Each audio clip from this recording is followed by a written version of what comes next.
കേരള സർക്കാർ പൊതുവിദ്യാഭ്യാസ വകുപ്പ് സമഗ്ര ശിക്ഷ കേരള ഇടുക്കി BRC കട്ടപ്പനയുടെ നേതൃത്വത്തിൽ സഹവാസ ക്യാമ്പിന് കട്ടപ്പന ഗവൺമെന്റ് ട്രൈബൽ സ്കൂളിൽ തുടക്കമായി. ക്യാമ്പിന്റെ ഉദ്ഘാടനം കട്ടപ്പന നഗരസഭ വൈസ് ചെയർപേഴ്സൺ ലീലാം ബേബി ഉദ്ഘാടനം ചെയ്തു.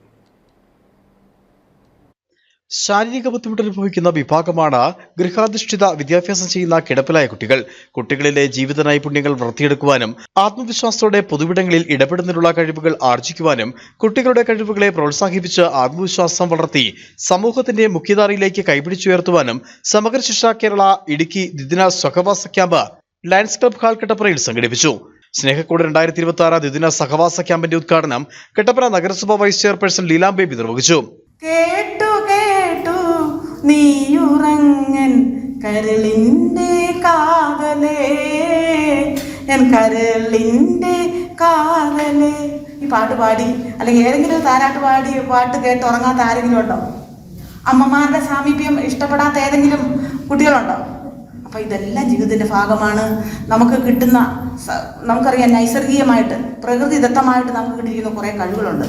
അതേ തേച്ചുമെനിക്ക് നമ്മൾ പരിപോഷിച്ചെടുക്കുക എന്നുള്ളതാണ് ഏറ്റവും വലിയ.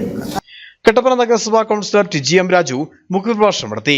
ജില്ലാ വിദ്യാഭ്യാസ officer Anson Joseph, lions club district PRO George Thomas, lions club of Kattappana മുൻ പ്രസിഡന്റ് സെൻസ് കുര്യൻ, CB എബ്രഹാം, ഷാൻഡി വിറ്റി, മീര, ജോയ്സൺ തുടങ്ങി നിരവധി ആളുകൾ സംസാരിച്ചു. സർഗവേദി, രുചിമേളം, നിറച്ചാർത്ത്, തുടിതാളം, ക്യാമ്പ് ഫയർ എന്നിങ്ങനെ വിവിധ കലാപരിപാടികളും സംഘടിപ്പിച്ചു. Idukki vision news, Kattappana.